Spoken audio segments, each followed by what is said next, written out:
Olá, eu sou a professora doutora Diana de Paula, doutora em Física Ambiental pela Universidade Federal de Mato Grosso, e hoje eu sou docente permanente no programa de pós-graduação em Arquitetura e Urbanismo do Univag em associação com a PUC Campinas, e quero aqui agradecer pelo convite da comissão organizadora deste grande evento do primeiro Congresso Brasileiro de Mudanças Climáticas e Resiliência Urbana.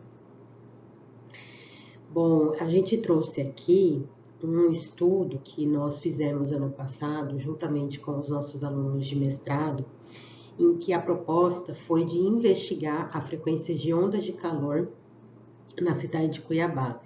E ela, né, como está localizada no Brasil, então ela tem o clima tropical, né, caracterizada pelo clima tropical de altitude, e ela está em latitude média. Então, a gente consegue, a partir dessas informações, trazer algumas hipóteses aí para o nosso estudo. Dessa maneira, tratar de mudanças climáticas e aquecimento global, e com ele suas consequências como ondas de frio e calor, enchentes, chuvas torrenciais, tem se tornado um dos principais desafios do século. De acordo com o Observatório do Clima e Saúde, em 2022, os eventos climáticos e meteorológicos extremos, geralmente, né, eles são classificados como de origem hidrológica, geológica ou geofísica, meteorológicos e climatológicos, sendo que para a última classificação engloba-se, né, a estiagem e a seca. Né? A gente tem aí também as situações de queimadas e incêndios florestais, chuvas de granizo, geada e ondas de frio e calor. Segundo Araújo, né, 2012, diversos cientistas atribuem, né, a frequência da ocorrência de um desses eventos extremos, né, ao próprio processo de aquecimento global, que acaba por potencializar as fases de eventos do tipo Enos, né, que é o El Niño Oscilação Sul. E esses eventos, eles se caracterizam por serem variações ou anomalias térmicas na superfície do Oceano Pacífico Equatorial. O El Niño Oscilação Sul é um fenômeno de interação, né, oceano-atmosfera, associado às alterações dos padrões normais da temperatura de superfície do mar e, consequentemente, né, dos ventos alísios na região do Pacífico Equatorial, entre a costa peruana e a Austrália. E aí, na fase negativa, né, então quando não existe esse aquecimento das águas, a gente tem o evento Laninha, né? As chuvas são geralmente abaixo da normal climatológica e quando, né, esse aquecimento é positivo das águas, né, a gente está em El Niño. Então, geralmente, quando a gente tem, né, maiores índices pluviométricos, acima das normais climatológicas. Então, as ocorrências, né, na distribuição das chuvas em regiões tropicais de latitudes médias e altas em regiões do globo também são observados aumento ou quedas de temperatura diante de um desses fenômenos, né? Quando a gente está sob a influência de algum desses fenômenos, né? E entre essas consequências, a gente pode observar aqui na América do Sul, né? Aumento das precipitações, né? Então a gente tem visto aqui no Brasil, né? Em anos consecutivos, inundações, desmoronamentos, né? Em virtude do grande volume de chuvas no início do ano, né, no verão, e seca nas regiões do norte e do nordeste. Segundo a ONU, né, os eventos climáticos extremos tendem a aumentar significativamente em sua frequência, intensidade e gravidade, sendo necessárias medidas mitigadoras e de adaptação, né, para o aquecimento urbano. E aí o nosso objetivo, no final de tudo isso, é que a gente consiga obter a resiliência nas cidades. A Adaptaclima também, 2023, que é uma plataforma do Ministério do Meio Ambiente sobre mudança do clima, salienta que grande parte, né, das cidades brasileiras apresentam problemas socialmente ambientais relacionados ao seu padrão de desenvolvimento e às transformações do espaço. Como, né? Então, a gente tem aí um aumento populacional em área urbana, principalmente em países em desenvolvimento, como é o caso do Brasil, e aí a gente tem associado a isso as questões de vulnerabilidade social, né? Então, a gente tem aí áreas ocupadas em áreas de risco, né? Principalmente sob as ações de eventos extremos, né? E diante de tudo isso que eu contextualizei para vocês, Cuiabá, Mato Grosso, Brasil, ela é o estudo desta pesquisa porque ela é caracterizada como um clima tropical. Como eu já adiantei, né, ela está localizada em região de latitude média e ela também é conhecido pelo seu rigor climático devido às altas temperaturas que são predominantes na maior parte do ano. E adicionalmente a isso, nós temos um aumento populacional e, consequentemente, supressão de área verde decorrente do processo de urbanização. Então, essa nossa pesquisa ela tem o foco, né, da gente entender durante o período de 2003 a 2023 se a cidade esteve sob efeito ou de El Niño ou de Laninha, e o que esses eventos podem ter influenciado no aumento das temperaturas, ok? Cuiabá está situada na região centro-oeste do Brasil, na latitude sul 15 graus, 35 minutos e 46 segundos, e longitude oeste de 56 graus, 5 minutos e 48 segundos. Localiza-se na região sul do estado de Mato Grosso, possui uma área total, município, de 4.327 km², altitude de 165 metros em relação ao mar, né? E é uma região denominada de Depressão Cuiabana, né? A população, segundo o IBGE, já ultrapassou 650 mil habitantes, e a gente tem a densidade habitacional de 150 habitantes por quilômetro quadrado. Administrativamente, Cuiabá é dividido em 4 regiões, norte, sul, leste e oeste, né? E a área urbana do município ocupa somente 10%. Né? Apesar dela estar localizada numa depressão, ela também é formada por várias planícies aluviais, que são formadas pelos rios Cuiabá, Pari, Cochipó, Aricaçu, entre outros, né?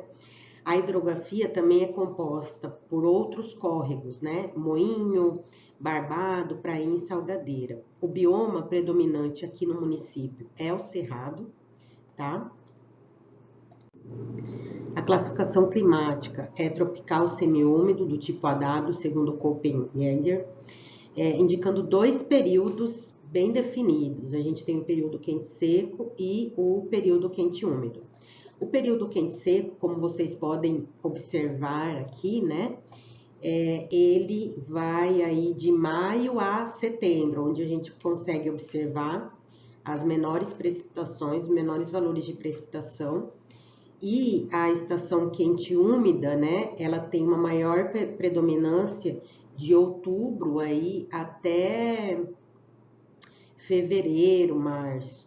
E aí a gente geralmente consegue colocar os meses de abril e setembro como meses de transição entre os períodos quente seco e quente úmido. As temperaturas, né? Nos meses de outubro a março, que são esses meses do período quente úmido, a gente tem média mensal de 27 graus, enquanto que nos períodos quente e seco, né? A gente tem uma média aí de 22 graus, porque nessa época do ano a gente tem episódios de friagem aqui no município, né? Porém, como vocês já devem ter visto aí nos jornais, né? Frequentemente as temperaturas ultrapassam 40 graus durante o ano, né? E aí a gente também, como eu falei, né, a maior concentração de chuva aí entre outubro e abril, né? E aí no período quente e seco, né, uma outra informação muito importante. A precipitação a precipitação acumulada é em torno de 1.500 milímetros pelo ano, né? Nos meses mais secos chega aí a 25 milímetros no máximo, né?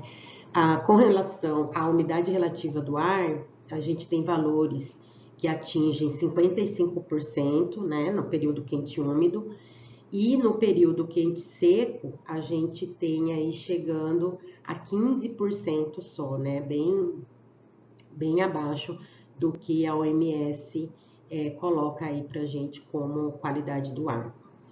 No que se refere à metodologia, né, para a obtenção dos dados, o que a gente fez, né? Para o estudo, né, dos eventos extremos, foram obtidos dados meteorológicos provenientes da Estação Meteorológica do INEMET, que fica aqui localizado no na 13ª Brigada de Infantaria Motorizada, em Cuiabá. O código é A901, tá? Foram baixados dados de temperatura do ar máxima diária durante o período de 20 anos, então desde 1º de janeiro de 2003 até outubro de 2023, totalizando 7.609 dias de observação. Porém, dentro de todos esses dados, a gente teve falhas, né? Então, a gente desconsiderou as falhas e aí totalizou 424 dias de período quente seco, né? E 446 dias do período quente úmido, tá? E aí, após a gente desconsiderar essas falhas, a análise dos eventos extremos partiu de compreender qual que era a temperatura do ar máxima que significaria que a população estaria sob ondas de calor, né? E aí foi realizado o percentil 90, de acordo, né, com Peste, Amaral, Sanches 2023, e aí o valor encontrado foi que a partir de 37,4 graus. Então, a partir dessa temperatura, os residentes, né, os munícipes, estariam sob um evento extremo. E aí, com relação aos eventos enos, né, foram obtidos e analisados por meio do valor do indicador ONI. E aí, quando o ONI, né, for maior que 0,5 por no mínimo 5 meses consecutivos, quer dizer que a gente está sob a influência de El Niño. E quando o ONI está com índice, né, menos 0,5 graus por no mínimo também 5 meses consecutivos, nós estamos sob a influência da Laninha. Assim, né, as variações de até 5 graus, né, entre 0,5 e entre menos 0,5, a gente estaria em período. Então, após a gente entender, né, como os dados foram obtidos, a contextualização da nossa área de estudo, vamos passar agora para os resultados obtidos em cima desses dados que a gente analisou. Então, na investigação, durante o período de estudo, observa-se, né, de acordo com essa figura que vocês estão observando aí, em que a gente tem a quantidade de dias de eventos extremos durante o período de 2003 a 2023, separados em quente seco e quente úmido. Então, primeira análise que a gente vai fazer vai ser por período. Então, na investigação, né, durante os períodos, entre os anos de estudo, observa-se que os eventos extremos ocorreram com maior frequência durante o período quente seco. Então, nós tivemos aí 404 dias durante o período quente seco, que é aquele período em que a gente tem, né, baixa precipitação.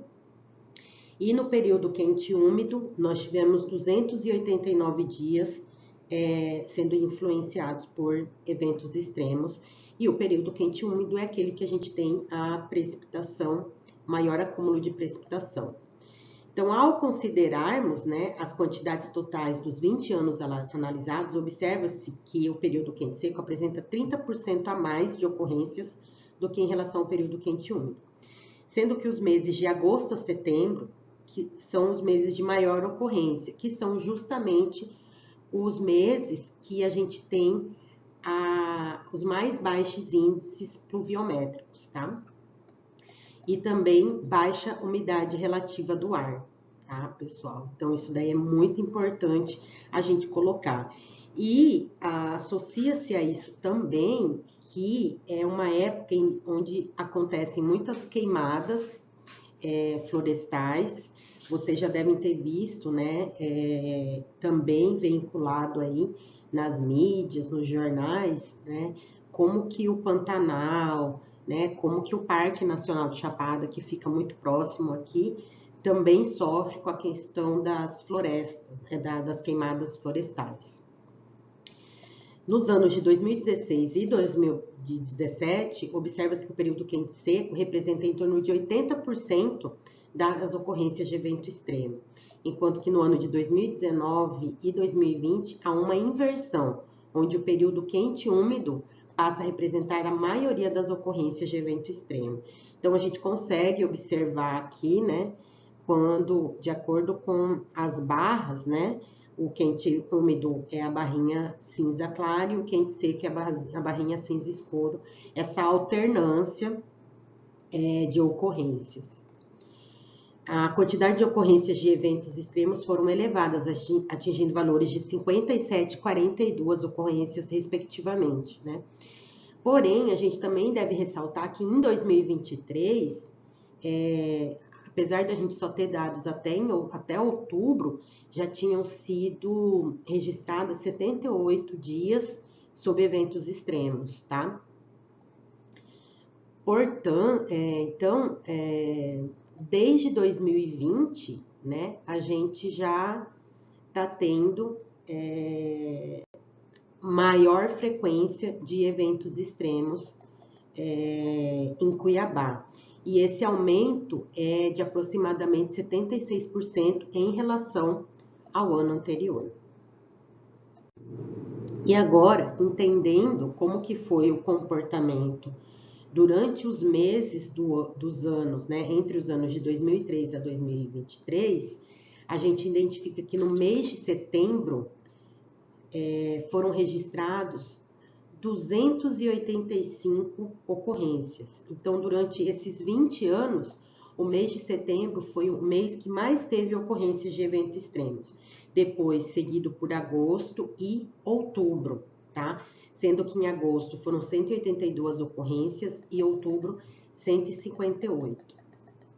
E né, como eu comentei com vocês, o mês de setembro é um mês de transição entre o período quente seco e o período quente úmido. Então, a gente tem aí várias situações acontecendo climatologicamente, né?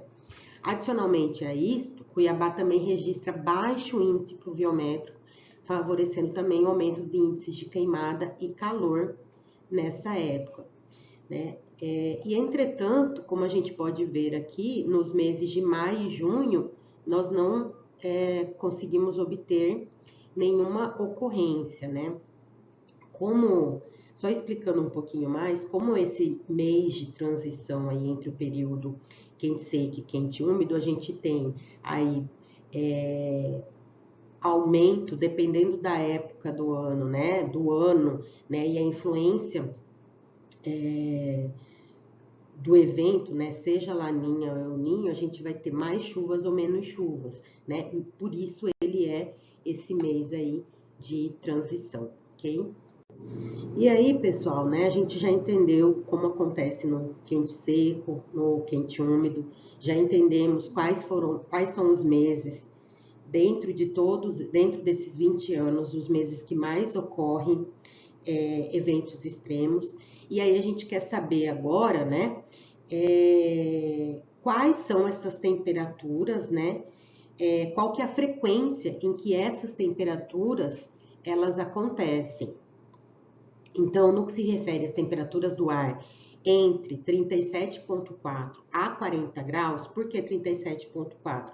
Porque foi a partir do percentil 90 que nós descobrimos que essa era a temperatura considerada extrema na cidade de Cuiabá, de acordo com os dados das normais que a gente baixou, né? Aliás, desculpa, não pelos dados das normais, pelos dados disponibilizados pela estação do INEMET. Então, a gente baixou os dados dos 20 anos, em cima desses dados, a gente conseguiu obter esse valor de 37,4.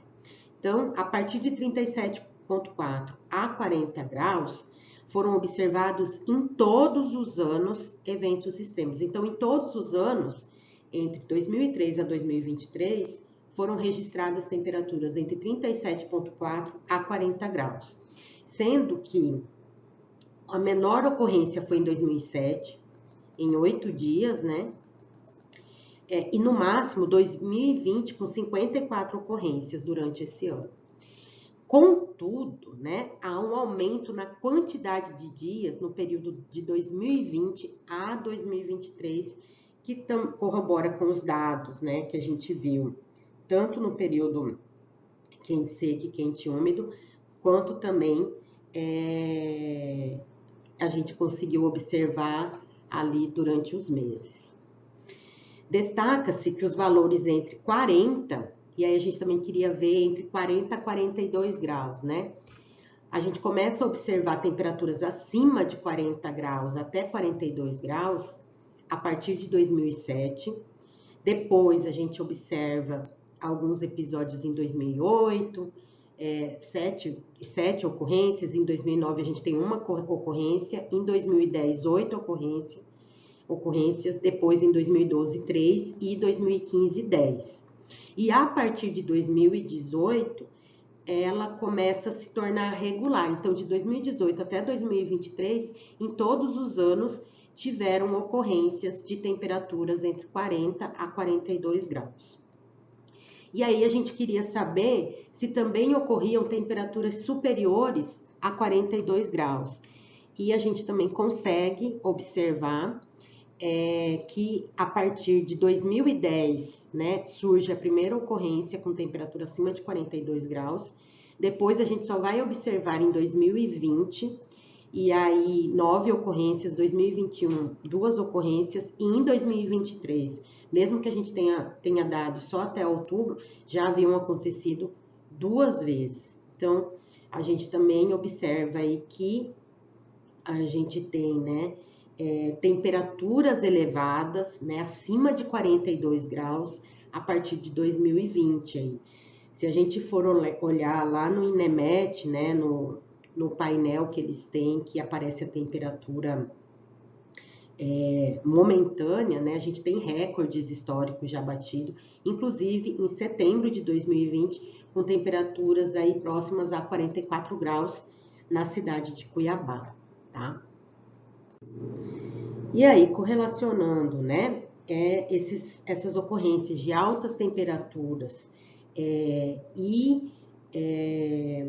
relacionando elas com os eventos zenos, o que a gente conseguiu descobrir, né?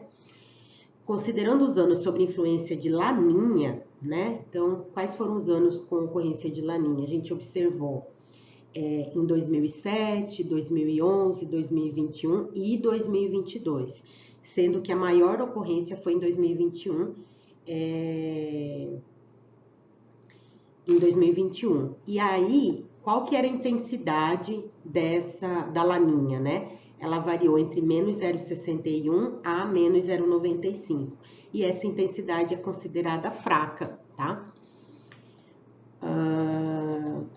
No entanto, né, entre os anos, identificou-se entre os meses de junho de 2007 a junho de 2008, junho de 2010 a maio de 2011, julho de 2011 a abril de 2012. Futuramente, a gente foi observar a influência de Laninha em outubro de 2017 a abril de 2018, depois em agosto de 2020 a abril de 2021, e depois a gente teve aí 2 anos sobre a influência de Laninha, que ela começou em setembro de 2021 e foi até janeiro de 2023, tá? Já sob a influência, né, do El Niño, a gente teve aí a maior intensidade de 1,5 graus, e é considerado de intensidade forte. Foram identificadas no ano, o efeito, né, mais forte foi no ano de 2015, em 47 ocorrências, tá? Porém, o El Niño, ele esteve presente entre julho de 2004 a fevereiro de 2005, setembro de 2006 a janeiro de 2007 e depois, mais tarde, em julho de 2009 a março de 2010. E depois a gente só foi estar sob a influência dele novamente em outubro de 2014 a abril de 2016, e aí a gente teve 2 anos aí até que a gente teve a influência de novo, né, desculpa, em setembro de 2018 a junho de 2019 e em seguida em novembro de 2019 a fevereiro de 2020 nós estávamos sob a influência do El Niño.